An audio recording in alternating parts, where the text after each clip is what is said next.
Our next session examines how India navigates uncertainty in its immediate neighborhood, balancing diplomacy, security, and regional stability. We are very privileged to be joined by three distinguished diplomats who have represented India at the highest levels. So kindly put your hands together as I invite on stage Ambassador Ranjit Ray, former ambassador to Nepal. Please join us on stage, sir. We'd also like to welcome Ambassador Ashok K. Kanta, former High Commissioner to Sri Lanka. Welcome, sir. And please give a round of applause to Ambassador Veena Sikri, former High Commissioner to Bangladesh. I also invite ABP's senior journalist Sandeep Chaudhary ji to chair what's going to be a very interesting and important discussion.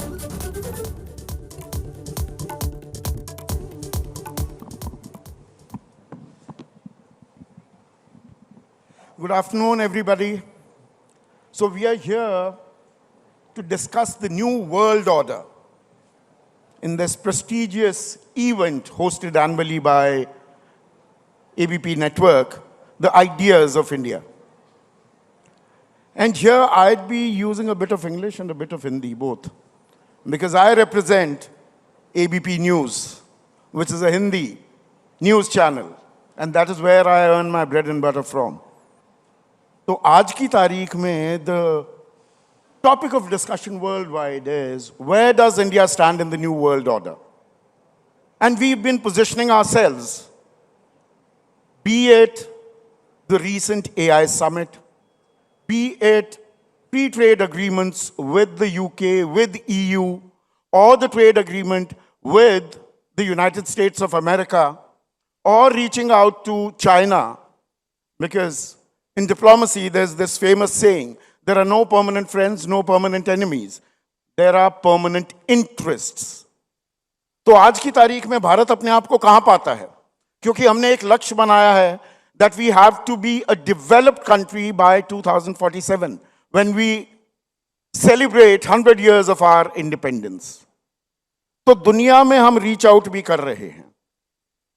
लेकिन हमारा जो ये बर्रे सगीर है, जो ये खित्ता है, the South Asian subcontinent. Where does India stand? I'm reminded of Atal Bihari Vajpayee's famous words. We can change our friends, we can't change our neighbors. तो दुनिया से दोस्ती कर रहे हैं, पर जो हमारे पड़ोसी हैं, उनसे हमारे दोस्ताना संबंध हैं भी या नहीं. और ये खित्ता बड़ा ही असंतुलित दिखा है पिछले 4-5 सालों से. यहाँ दुनिया भर के प्रदर्शन हो रहे हैं, तख्ता पलट हो रहे हैं. The governments are being ousted. And elections are taking place.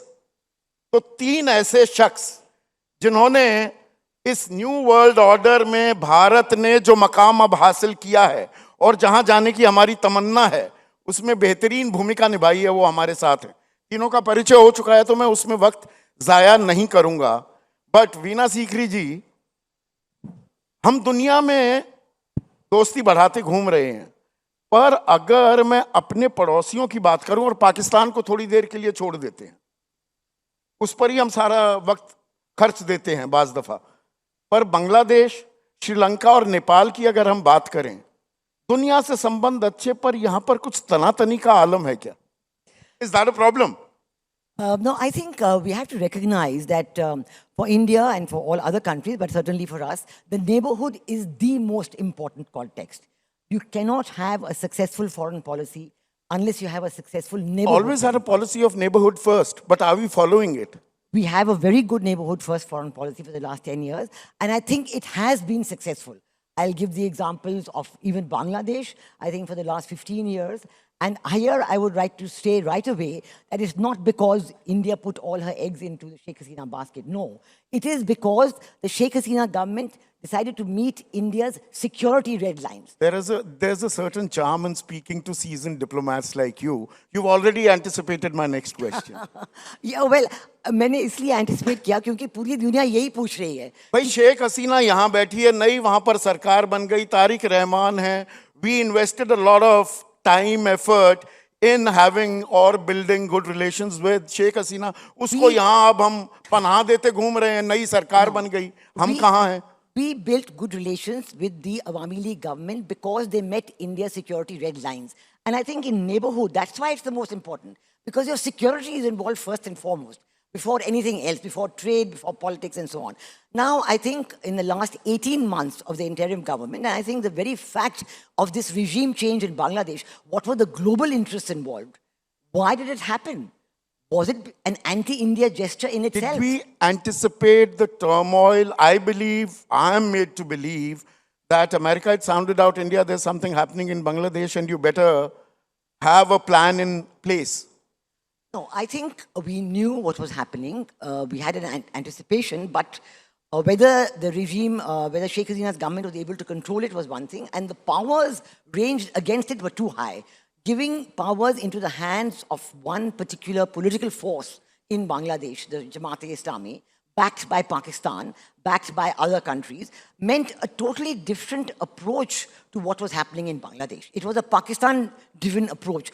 They were trying to revive, they were the losers in 1971. They wanted to revive their victory, and it affected India's security interests. But I think the Indian government behaved with great restraint, strategic restraint, I would say, and was at every stage ready to have good relations with the government. But I think the elections have shown that the people of Bangladesh did not want a radical government. The people of Bangladesh... थोड़ा catch 22 में हम फंस गए हैं. आज की तारीख में we were the midwife. दाई तो हम थे ना, बांग्लादेश हमने बनाया. और आज की तारीख में बांग्लादेश में नया निज़ाम आ गया है. There's a new regime in place. Will we have those kind of friendly relations that we were having earlier? और शेख हसीना, पहले मैं 3 बिंदुओं पर आऊंगा. पहला बिंदु, शेख हसीना वो गले की हड्डी बन गई है क्या हमारी? देखिए, जरूर जब बीएनपी सरकार पहले सत्ते में थी बिटवीन 2001-2006, तब रिलेशनशिप मुश्किल थी, इसलिए सिर्फ सिक्योरिटी इंटरेस्ट पे. लेकिन आज की तारीख में, I think now with Tarique Rahman as prime minister, there is a good understanding between the Indian government and the Tariq Rahman government. And I think what he has done even in the last 2 weeks, 2 हफ्ते वो सत्ते में हैं, it is showing that he understands the importance of good neighborhood relations. He has even been allowing the Awami League to reopen its offices. He's even taken decisions to change certain key personnel who were there. He's decided there'll be no celebration, no hooliganism, and previously the Hindu community... पर वो दोस्ताना तो Trump के साथ भी बढ़ा रहे हैं. Our dear friend Trump, they have a reciprocal trade agreement already in place, जिसमें Bharat, and correct me if I'm wrong, ma'am, Bharat 15,000 crore से ज्यादा का कॉटन यान दिया करता था बांग्लादेश को. अब बांग्लादेश कॉटन यान और कॉटन लेगा अमेरिका से. 15,000 करोड़ का तो नुकसान ये नहीं. और 1 मिनट मैम, और 94,000 करोड़ का हम अपैरल, कपड़े का व्यापार अमेरिका के साथ करते थे. उसमें फायदा हो जाएगा बांग्लादेश का. नहीं, बात ये है कि जो भी कंसेशंस बांग्लादेश को मिली हैं, जो आप कह रहे हैं जीरो टैरिफ, अगर वो कॉटन यार्न अमेरिका से खरीदें, the same concessions are there in the India-US trade framework. But we are one of the biggest producers of cotton. No, if I'm वहाँ पर नहीं होता है. No, You are comparing apples and oranges, ma'am. No, let me explain. First of all, it's not easy to buy cotton from the USA for a country as far away as Bangladesh or India. Double the price, transportation is much more expensive and much longer time. Secondly, if our exports of cotton yarn to Bangladesh go down, we will use those in India. Because I think all the other trade agreements we've signed, whether with the EU, whether with the UK, whether with Australia, they include zero tariff for apparel exports. So we need much more cotton today in India, and our cotton farmers will not be harmed at all. We need more cotton. We need cotton from America. Much more cotton if we want to increase our apparel. And that would include genetically modified cotton also? No, not necessarily. Well, we have BT cotton in India, but whether we're going to grow more BT cotton or other cotton, organic cotton... इस मामले में थोड़ी clarity Ashok कंठ साहब आनी चाहिए कि नहीं आनी चाहिए. जब हम विश्व गुरु भरने की ताल ठोकते हैं तो हमें ये पता होना चाहिए ना भाई, हमें अपने हित साधने हैं. दोस्ती यारी भी करेंगे, हित साधने, हम अपने हित साध रहे हैं पड़ोसियों के साथ. देखिए, एक तो बात है कि विश्व गुरु की बात अभी करना कुछ थोड़ा जल्दबाजी हो जाएगी. पहले में देखते हैं कि हम, मतलब आप चैनलों पर छोड़ देंगे, हम ही डंका पीटते रहें. डिप्लोमेसी में ऐसा नहीं होता है. ऐसा नहीं हो सकता, अभी नहीं हो सकता है. और जहाँ तक विकसित भारत 2047 का प्रश्न है जो आपने उठाया, वो मुद्दा, अगर हम उस यात्रा में सफल होना चाहते हैं तो ये बहुत ज़रूरी है कि हमारे जो पड़ोसी मुल्क हैं उनके साथ हमारे संबंध सकारात्मक हों. अगर सकारात्मक संबंध नहीं होंगे, अगर उनको लगेगा कि उनकी विकास की जो प्रक्रिया है वो हमारी विकास की प्रक्रिया से जुड़ी हुई नहीं है, अगर ऐसा उनको लगेगा तो देखिए दोनों के हित में कदम नहीं ताल है। होनी चाहिए, उनके कदम ताल हित भी होनी सधें चाहिए, और जी। हमारे हित भी सधें। और अगर हम आगे देखना चाहते हैं, ठीक है, जैसा वीरा जी ने कहा, हमारा सिक्योरिटी इंटरेस्ट है, हम चाहते हैं कि कुछ रेड लाइन्स है उसका वो पालन करें, लेकिन आज की दुनिया में ये हमें ध्यान रखना होगा कि जो मुल्क है, छोटे मुल्क, और बहुत छोटे मुल्क भी नहीं है, बांग्लादेश काफ़ी बड़ा मुल्क है, पाकिस्तान बड़ा मुल्क है, नेपाल सर भी बड़ा हम मुल्क है। साउथ जी। एशिया की, पश्चिमी एशिया की जी। बात करें सर, दक्षिणी एशिया की बात करें, 55 करोड़ की आबादी है, भारत को हटा दे तो वो 55 जी, करोड़ जी, का तो मार्केट है। हाँ, तो हम उसे भूलना नहीं चाहिए ये बात। संदीप पे एक चीज़ हमें ध्यान में हमेशा रखना चाहिए कि ये देश जो हैं, इन सबको एजेंसी है, उनको ऑप्शंस हैं। अगर हम सोचें कि किसी तरह से एक Monroe doctrine, Indian variant of Monroe doctrine यहाँ हो जाएगा, हमारा एक्सक्लूसिव स्ट्रैटेजिक और सिक्योरिटी वो हमारे जोन हो satellite जाएगा, state हो जाएंगे, वो नहीं हो संभव सकते। नहीं है, वो संभव नहीं है। पर सर सैटेलाइट स्टेट हमारे ना हो, वो चाइना के सैटेलाइट नहीं, स्टेट वो तो नहीं वो- बन रहे वो हैं। चीन के भी चीन satellite- का दखल इस कदर तो नहीं बढ़ गया। श्रीलंका में तो देखिए- पूरा आधारभूत ढांचा चीन के कब्जे में है। देखिए, मैं चीन में भारत का राजदूत रह चुका मालूम है, हूँ। मैं इसीलिए तो सर जी, पूछना चाह रहा हूँ मैं आपसे। श्रीलंका में भारत का हाई कमिश्नर रह चुका हूँ। मैं कह सकता हूँ ये, और ये मैं ऑनेस्टी से कह सकता हूँ कि कभी भी श्रीलंका चीन का सैटेलाइट स्टेट नहीं बनेगा, नहीं बनेगा। देखिए, श्रीलंका और भारत के संबंध हैं, ये बहुआमीय संबंध हैं, मल्टी डायमेंशनल हैं। ये हम सब कभी कभी इसको हम पूरी तरह समझते नहीं हैं कितना हम जुड़े हुए हैं। अगर हमें उस संबंध को और मजबूत बनाना है तो उसके लिए जरूरी है कि जो ये लिंकेजेस हैं सो और मजबूत बनाएं। ये लिंकेजेस में ये कहीं चाइना वो कड़ियां obsession से काम नहीं चलेगा। कड़ियां बीच में कहीं कुछ जुड़ने में दिक्कत तो नहीं हुई थी अब 2022 में? और खास बात ये, आप तीनों जिन मुल्कों में हमारा प्रतिनिधित्व कर चुके हैं, वो चाहे नेपाल हो, नेपाल में जेनजी हमने अभी देखा, वहां पर अभी चुनाव होने वाले हैं, उस पर आएंगे। हमने बांग्लादेश में 2024 में देखा किस तरह से सड़कों पर प्रदर्शन हुआ, तख्ता पलट हुआ, और 2022 हमने श्रीलंका में देखा। श्रीलंका में हमने लगभग 36,000 करोड़ रुपए का निवेश भी किया। कुछ कड़ियां टूट गई थी, अब उन्हें हम फिर से जोड़ रहे हैं क्या? हाँ, कुछ कड़ियां जरूर टूट गई थी किसान आई के एकेडी के साथ फिर कहीं- से कहीं हमने देखिए- अपना राब्ता कायम किया है। लेकिन आप अगर देखिए कि उस समय जबकि श्रीलंका का क्राइसिस हुआ, और ये दोनों तरह से राजनीतिक क्राइसिस था और आर्थिक क्राइसिस था, वो मेल्ट डाउन हो रहा था उनका। कौन उनके साथ खड़ा हुआ? भारत खड़ा हुआ, चीन तो खड़ा नहीं हुआ। और ये उन्हें पता है कि चीन खड़ा उनके साथ नहीं हुआ। हमने करीब 4 अरब डॉलर का उनको सहयोग दिया, और उसके कारण उनके लिए संभव हो पाया कि उस क्राइसिस से वो निकल पाए, और ये उन्हें पता है। और आप फिर देखिए, वहाँ जबकि सत्ता में परिवर्तन आया और रनिल विक्रमसिंघे की जगह अनुराग कुमार दिसानायके आए, वो प्रक्रिया अगर सहल हो पाई, इसका कारण है कि हमने ये समझा कि अनुराग कुमार दिसानायके आएंगे तो उनके साथ भी हमारा संबंध अच्छा हो सकता है। वो ऑपोजिशन कैंडिडेट थे, जबकि भारत सरकार ने उनको न्योता दिया कि आप आइए और हमसे बात कीजिए। तो ये चीज़ हमें ध्यान रखना है कि इन देशों में जो इंटरनल पॉलिटिकल डेवलपमेंट्स होता है, अगर उसमें अगर हम दखल करेंगे, ये हमारे हित में नहीं है। ज्यादा दखल अंदाजी नहीं कर सकते। और ऐसे में रंजीत जी, बात आ जाती है नेपाल की, और नेपाल के साथ तो हमारे ऐसे संबंध हैं, बेटी रोटी का रिश्ता है उनके साथ तो। पर नेपाल में भी दिक्कतें आई, जेनजी का जो प्रोटेस्ट हुआ, हम जिस पर बैंक कर रहे थे, वहाँ निज़ाम भी बदले हैं। वहाँ तो पिछले 10 सालों में 9 सरकारें बदली जा चुकी हैं, और 5 मार्च को 10वीं सरकार बनने जा रही है। तो आज की तारीख में भारत और नेपाल का रिश्ता क्या कहलाता है? Sir, mike please.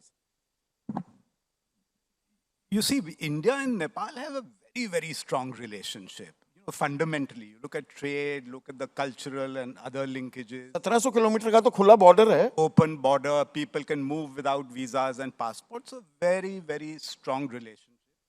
And it's a very close relationship. In any intimate relationship, there will be problems from time to time.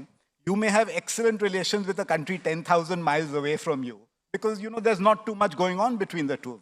with a neighbor, and especially in a neighborhood that is so asymmetric. अगर आप भारत का भौगोलिक size देखेंगे या population size देखेंगे उसको, and you compare it to Nepal, you can see. So I think the first thing we have to do is understand the psychology of our neighbors, one. Secondly, I think Veena mentioned neighborhood first policy, which is basically strengthening connectivity, linking the economies of these neighboring countries together, with India, and giving them a vested interest in the growth story You in our used a very, subcontinent. very interesting term. वो मानस समझने की बात है. मानस वो तो हमारे जैसे ही है. नेपाल का तो मानस हम जैसा ही था, या हम उन पर अपनी बातें कुछ ज्यादा थोपने लगे, or did we start taking them for granted? So let me give you an anecdote. I was meeting a former Prime Minister of Nepal once. And you know what he said to me in Hindi, and I'll translate it in English for our foreign friends. He said, आप भाई भाई की क्यों बात करते हैं? भाई भाई में तो एक बड़ा भाई होता है, एक छोटा भाई होता है. हम तो बराबर हैं. हम तो मित्र होना चाहते हैं. You know, why does India talk about a brotherly relationship between India and Nepal? Because in a brotherly relationship, you have an elder brother and a younger brother. And we don't want to be anyone's younger brother. We want to be equal partners. So, Nepal ने भी बीच में फिर कहा कि देखिए भैया, ये छोटे भैया बड़े भैया वाला खेल कुछ ज्यादा लंबा चल गया. absolutely. वहां दिक्कतें शुरू हुई. So, we have to be sensitive to this psychology of the relationship, one. Secondly, we must understand what is happening in these societies. There is a changing demographic. It's these are countries with very young people. Median age is 24 or 25. Digitally very aware. Huge diaspora. So they go abroad, they see on social media what's happening in the rest of the world, and they say, why are we not developing? What are our leaders doing? ये आपने एक और interesting point दिया है. और वीना जी, यहाँ ये चर्चा आप तीनों से ही करूंगा, पर आपसे शुरू कर रहा हूं. देखिए, हम वसुदैव कुटुंबकम ताल ठोकते हैं, दम भरते हैं. The entire world is our home. और आजकल भारत में शगल या विमर्श चल रहा है घुसपैठियों का. बात बात पे जो घुसपैठिए आते हैं, और घुसपैठियों की पहचान होगी, आज तक नंबर नहीं बताया गया है, वो अलग बात है. और बांग्लादेश उसमें है, और नेपाल भी आ जाता है. तो आप घुसपैठियों को चिन्हित करेंगे, उनको वापस भी भेजेंगे. उधर हम एक ईयू के साथ FTA करते हैं. ईयू के 29 देशों में कोई भी कहीं आ जा सकता है, कोई रोक टोक नहीं है. तो यहां पर जो हम चाह रहे हैं, जो अंतर्राष्ट्रीय मंच पर अपनी मौजूदगी दर्ज कराना चाह रहे हैं, और घरेलू राजनीति में जो कर रहे हैं, उसमें कोई सामंजस्य. Is there a coordinated effort that you see in place? Let me make it very clear. One is friendship between the peoples. This is very important, exactly what Ranjit said, that we have to not only want to have the friendship, but we have to show, and the people of that country, Nepal or Sri Lanka or Bangladesh, must feel that friendship with India is good for them. That's one very important part. IPL में मुस्तफिजुर रहमान को खरीद लिया जाए, उस पर देश में बवाल कट जाता है और हटा दिया जाता है. How does that pan out diplomatically? Cricket की बात तो अलग है, क्योंकि जो क्रिकेट की दुनिया है उसमें मैं क्यों घुसूं? ये हमारी दुनिया है. क्रिकेट की दुनिया तक कैसे सीमित रख देंगे आप इसे? लेकिन नहीं, देखिए, वो फ्रेंडशिप एक और तौर पे है. बांग्लादेश क्रिकेट के लिए भारत ने सबसे ज्यादा किया. साइलोज में दोस्ती करेंगे? नहीं, साइलोज में इस चीज में दोस्ती करेंगे, इसमें नहीं करेंगे. देखिए, क्रिकेट की बात जो है, India has done absolutely the maximum to bring Bangladesh into international cricket, and we have succeeded. And always we will have the friendship of our neighbors for cricket. Even Nepal has started playing cricket now, which is very good. I'm talking about the people, and I'm talking about illegal immigrants. जो आपने घुसपैठियों की बात की, वो illegal immigrants के हैं. अगर अमेरिका है, they have illegal immigrants from Mexico, from other places, and we know that they have a great. So dealing with illegal immigrants, having a system in place to prevent illegal immigrants is perfectly all right. नहीं, मेरा it is सवाल not different from people to मैं people. समझ गया. Ma'am Ashok कंठ जी, मेरा सवाल ये था, देखिए, अंतर्राष्ट्रीय कूटनीति और घरेलू राजनीति, उसमें भी एक तारतम्य होना चाहिए कि नहीं होता है? या कोई जरूरी नहीं? घरेलू राजनीति की अपनी मजबूरियां हैं, there are their own compulsions, and internationally we might be on a different plane all together. देखिए, रियलिस्टिकली स्पीकिंग, और दोनों को पूरी तरह से अलग नहीं किया जा सकता. घरेलू जो राजनीति है, उसका हमारे विदेश नीति पर प्रभाव पड़ेगा, और हर मुल्क में होता है. लेकिन where to stop, where to draw the line, ये बड़ा ज़रूरी हो जाता है. अगर हर प्रश्न को हम घरेलू राजनीति के प्रिज्म से चश्मे से देखें और खासकर पार्टिजान चश्मे से देखें तो उसमें परेशानी हो जाती है। देखिए ये अभी हमें हमारे विदेश प्रॉब्लम नीति में एरिया है। ये प्रॉब्लम ये एक चैलेंज है, चुनौती है चैलेंज है। और मेरा इस पे विचार रहा है कि कुछ ऐसे प्रश्न हैं जो हमें डिस्पैशनेटली ऑब्जेक्टिवली देखना उसमें होगा। सबसे बड़ा प्रश्न फिर मैं उसी पर मैं एक बात अगर मैं प्लीज कह दूं उसमें, चूंकि सॉरी फॉर ये इंटरप्टिंग। ये एक अहम मुद्दा है। ये हमने बार बार देखा है कि हमारे पड़ोसी देश जो हैं उसमें माइनॉरिटी कम्युनिटीज़ का मुद्दा रहा है। श्रीलंका में श्रीलंकन तमिल का रहा है, नेपाल में मधेसी का रहा है, बांग्लादेश में हिंदू जो माइनॉरिटी का रहा है। ये ऐसा एक अहम प्रश्न है, बहुत सेंसिटिव मुद्दा है। हमें सोचना पड़ेगा कहाँ तक हम उस पर दखल दे सकते हैं, कहाँ डायरेक्टली दखल दे सकते हैं। ये उनके लिए बहुत सेंसिटिव मसला है, ये हमें ध्यान में रखना है। और एक चीज़ मैं और कहना चाहूँगा, जो रंजीत ने इसका जिक्र किया, इन सब देशों में यूथ है और यूथ एस्पिरेशंस है, वो कहाँ तक अब भारत से जुड़ा हुआ है? नहीं जुड़ा हुआ है। ये परेशानी हो गई है। मैं पटना विश्वविद्यालय में पढ़ता था और उस समय नेपाल के बहुत छात्र वहाँ आते थे। अब वो नहीं हो रहा है। अब उनके जो नेता हैं अगले जनरेशन के, कोई भारत में पढ़े हुए नहीं रहेंगे। तो ये सब हमें देखना हो क्यों ऐसा हुआ, इन बारीकियों पर गौर क्यों करना ऐसा हुआ कि श्रीलंका में, बांग्लादेश में, नेपाल में ये एक के बाद एक ये हुआ। ये तथाकथित क्रांति का ये या सड़कों पर युवा निकला। युवा क्यों निकला? We also ये have हमें to look at सोचना external पड़ेगा। influences. We also have to look at बाहर से भी जो ताकतें आ रही हैं उसको भी देखना है। दोनों चीजें हैं। हमारी भी यूथ है, हमारा भी जेन जी है, उनके एस्पिरेशंस, उनके हमारी देश के सरकार की तरफ से हमें सबक लेना चाहिए। जी संदीप, मैं यहाँ वीना जी से पूरी तरह से सहमत नहीं हूँ। ये सब जो हुआ है, जहाँ तक मेरा अपना असेसमेंट है, ये इंडोजेनस है। ये उनका लार्जली आंतरिक मामला है। आंतरिक मामला है। इसको कह देना कि किसी ने आकर एक तरह से मैं हम नहीं, आजकल कंस्पिरेसी थियरीज वो उसका जमाना आ गया है। सीजन ऑफ ये हमें हर बात में करना साजिश हो जाती है। पर आखिरी सवाल जो मैं रंजीत जी और आप सबकी इस पर एक टिप्पणी चाहूंगा। देखिए, permanent friends, no permanent friends, no permanent enemies, only permanent interest. ऐसे में माय डियर फ्रेंड, ट्रंप भी चल रहा है और ट्रंप कभी 50% कर देता है, कभी 10, कभी 15% भी कर देता है। तफसील हमारे पास अभी सामने आ नहीं रही। इस बीच we also reach out to China और शी जिनपिंग से हाथ मिला लेते हैं। झूला झूल रहे थे, वो झूला झूलना बंद किया, फिर झूला झूलने लगे। पुतिन हमारे सदाबहार ऑल वेदर फ्रेंड हैं या नहीं हैं, अब वो सवालों के घेरे में आ गया। तो क्या हम अपने हित साध रहे हैं या हॉप स्किप एंड जंप कर रहे हैं? You know, I think all the smaller powers are also extremely worried and disturbed by what's happening. And I think they see more challenges rather than opportunities in what's happening in the world. So I think India has a good opportunity to draw the whole region together. We are already doing that through our connectivity initiatives. But, you know, say hydropower, for instance, we buy from Nepal and Bhutan.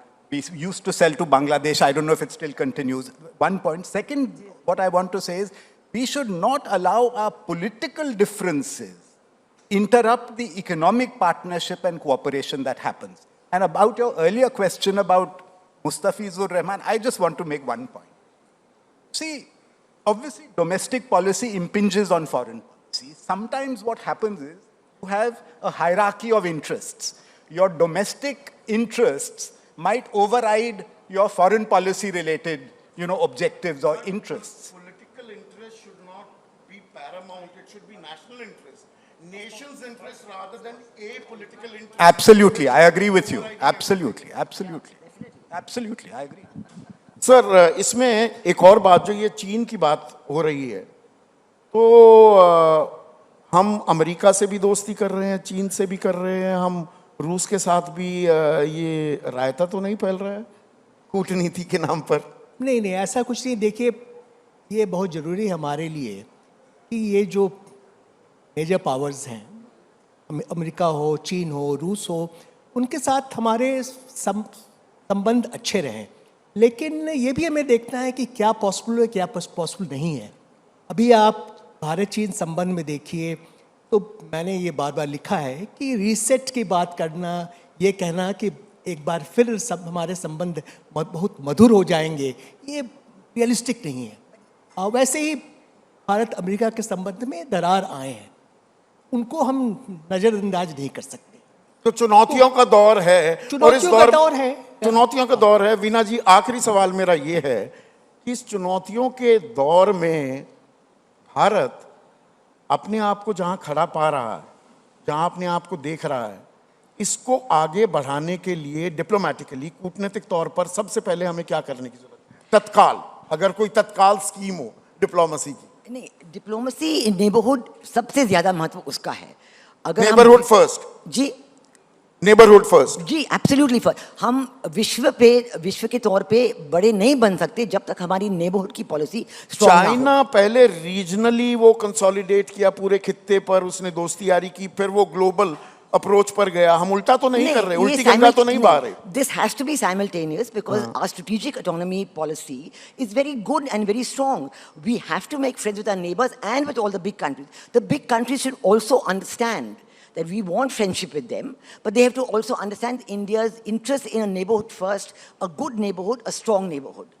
And I think that this is an important interaction that we have to establish at the global level and at the regional level. It's a challenge, please. but we have to take it. Just 2 points. One, after seeing what has happened in our neighborhood, make youth the focal point of our foreign policy, one. Secondly, make economic cooperation, economic partnership, development the core of the policy. तो हमें अपने हित साधने हैं, come what may. Interests are paramount and national interest, not particular political interest. और उसमें पड़ोसियों को तो साथ लेकर चलना होगा अगर विश्व गुरु बनने का जो ये सपना है उसे साकार करना। आज के लिए इतना ही, अभी के लिए। Thank you so much. The discussions will continue. Dr. Tharoor has been waiting patiently. Have a good day. Thank you. ABP Ananda, এগিয়ে থাকে, এগিয়ে রাখে।